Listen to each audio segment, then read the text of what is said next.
Okey, macam yang cikgu tunjukkan daripada awal, antara standard pembelajaran apa yang kita nak capai hari ini adalah kita nak tahu kaedah mengesan penyakit gangguan jin. Contoh penyakit gangguan jin ni buta warna, anemia sel sabit, thalassemia, hemofilia. Dia adalah contoh penyakit gangguan jin.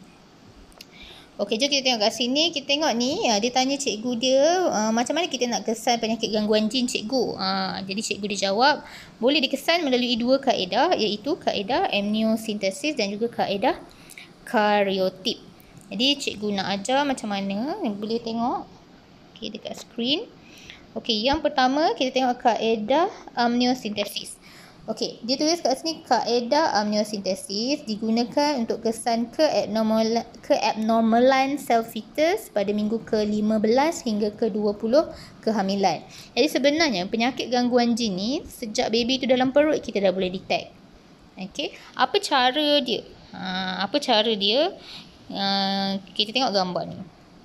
Okey, kita tengok gambar rajah ni. Ini adalah perut ibu. Kemudian ada baby, ada tali pusat dia, dan ini adalah yang macam kedut ni, itu adalah placenta. Okey, first kita tengok dulu nombor 1. Ya. Dia kata jarum akan dimasukkan dengan berhati-hati melalui abdomen ibu menerusi dinding uterus. Okey, macam yang kamu tengok dekat gambar ni, nampak tak ni jarum ni memang daripada luar perut dia orang tembus masuk terus ke dalam ni. Tapi tengok nombor 2, bendalih amnion yang mengandungi sel fetus yang terampai diekstrak keluar. Maksudnya kat sini dia nak ambil air ketuban. Okey, nama lain atau nama sain bagi air ketuban adalah bendalih amnion. Okey, jadi awak tengok jarum ni kita boleh nampak kan hujung dia sampai ke air ketuban ni. Jadi macam mana dia tak cucuk baby ke, cikgu? Ada cara dia macam mana dia nak pastikan dia tak tercucuk baby, iaitu dia rujuk sambil dicucuk tu dia akan buat ni scan. Dia buat scan kat perut tu, macam scan ibu mengandung tu, supaya dia nampak baby dan dia tak tercucuk lah baby tu. Untuk memastikan yang dia ambil tu memang hanya air ketuban sajalah dan tak mencederakan baby. Okey. Macam kamu, kulit kamu sebenarnya setiap 2 minggu kan akan tukar baru kan. Cuma kita tak nampak. Kulit kita memang akan ada yang gugur, sel-sel kulit mati. Sama juga dengan baby dalam perut. Dia ada sel kulit mati dia dan sel-sel tu akan jatuh dalam air ketuban. Jadi sebab tu dia ambil air ketuban. Sebab dalam air ketuban tu ada sel baby tu.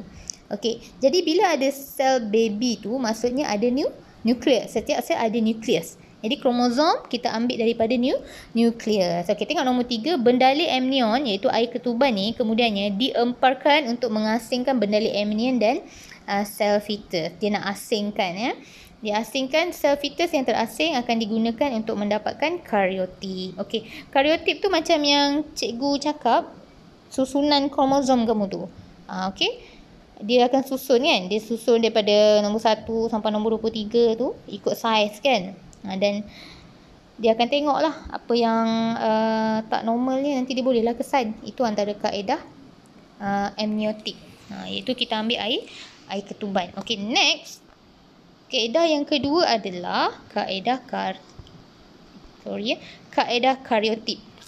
Nama pun karyotip. Okey, nama pun karyotip.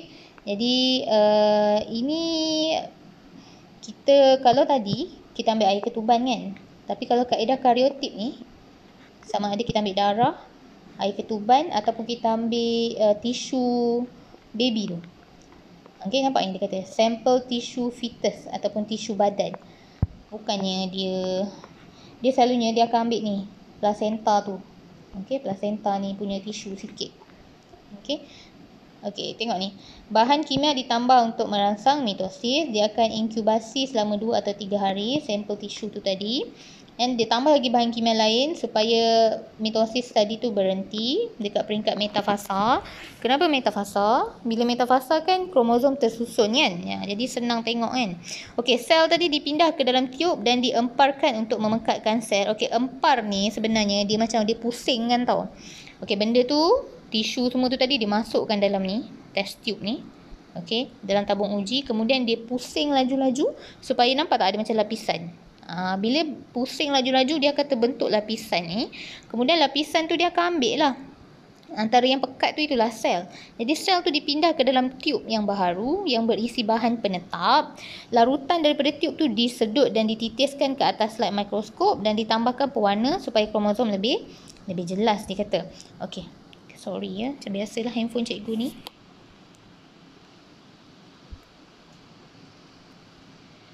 Oops, minta maaf.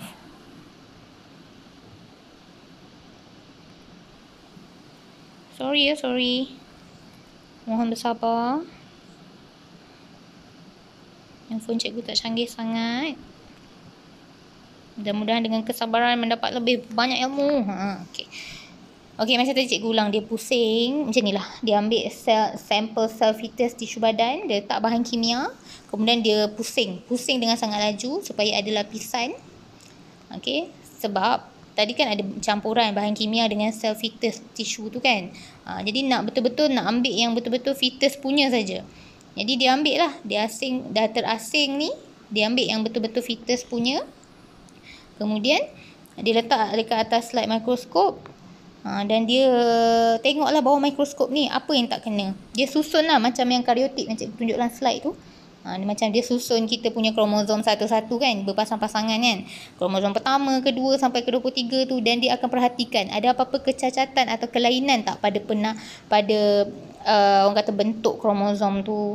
Okey. Dia ambil gambar masuk dalam komputer, dia zoom kromosom tu dan dia tengok satu-satu. Ada apa tak yang pelik atau yang abnormal pada kromosom tu. Jadi gambar kromosom dipotong dan disusun membentuk karyotip. Karyotip ni diguna untuk kesan sebarang benda yang tak normal lah pada kromosom, untuk dia kesan penyakit gangguan jin tu tadi. Okey. Jadi itu saja 2 kaedah untuk kita kesan penyakit gangguan jin.